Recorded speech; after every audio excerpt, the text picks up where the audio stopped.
Sabe, existem histórias que a gente lê em livros, né? Mas tem outras que são escritas assim na própria paisagem de uma cidade. Hoje, a gente vai mergulhar na história de um homem cujo legado lá em Atibaia, em São Paulo, não tá só na memória do povo, não. Tá literalmente em cada canto. Olha, se alguém for andar por Atibaia hoje em dia, vai perceber uma coisa bem curiosa. Tem um nome que simplesmente aparece. E aparece de novo. E de novo. Um nome que conecta o passado da cidade com o presente de um jeito que dá pra ver e tocar. E aí, claro, fica a pergunta que não quer calar, né? Por quê? Porque o nome de um único homem está espalhado por toda a cidade. Quem foi essa figura e o que afinal ele fez para ter essa presença tão permanente? Bom, é isso que a gente vai descobrir agora.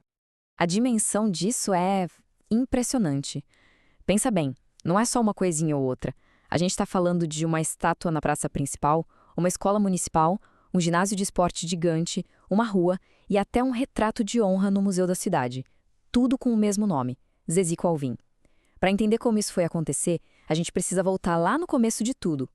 E a história do Zezico, olha só que interessante, não começa com ele já fazendo coisas grandiosas.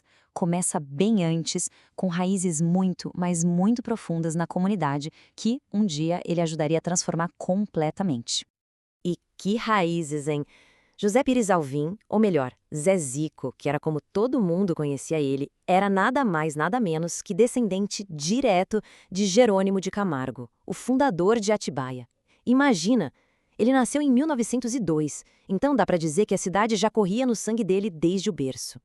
O começo da vida adulta dele já foi bem movimentado. Ele participou da Revolução Constitucionalista de 32, um marco histórico, e aí, em 1936, ele entrou para a política e começou uma carreira de muito sucesso, sabe? Foi eleito vereador várias vezes, chegou até a ser presidente da Câmara Municipal. Mas, olha, a vida dele não era só política, não.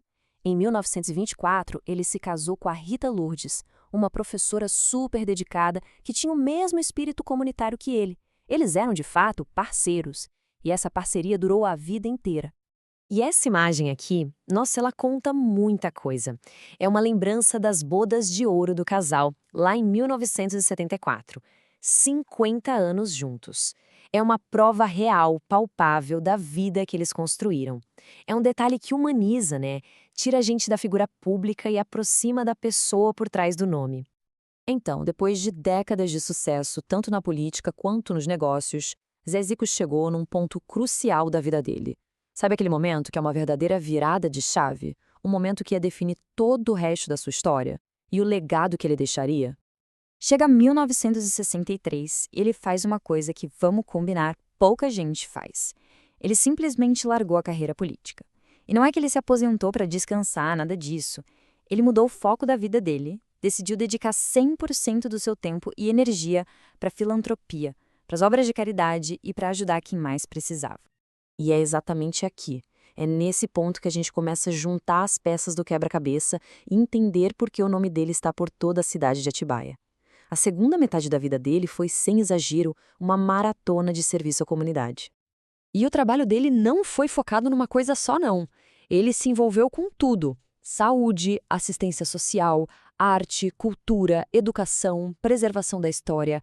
Ele estava, de fato, ajudando a erguer a cidade em todos os sentidos possíveis. Para ter uma ideia do tamanho desse compromisso, vamos olhar para alguns números. Se liga nisso. Foram 46 anos.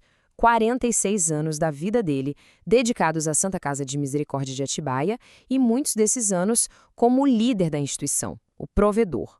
É quase meio século de serviço a um único hospital.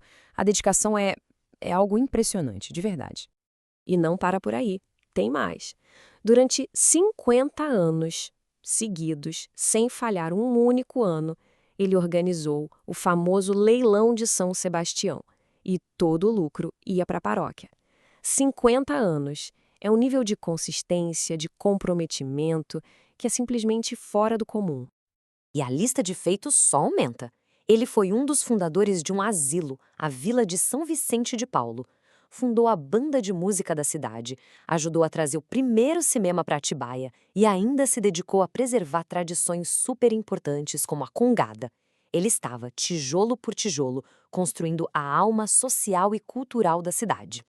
E como se não bastasse tudo isso, ele foi lá e doou os terrenos para construir 2 escolas grandes na cidade. Pensa no impacto disso no futuro de gerações e gerações de crianças e jovens. O ponto central aqui é esse: o envolvimento dele era direto, era pessoal e era de uma generosidade incrível.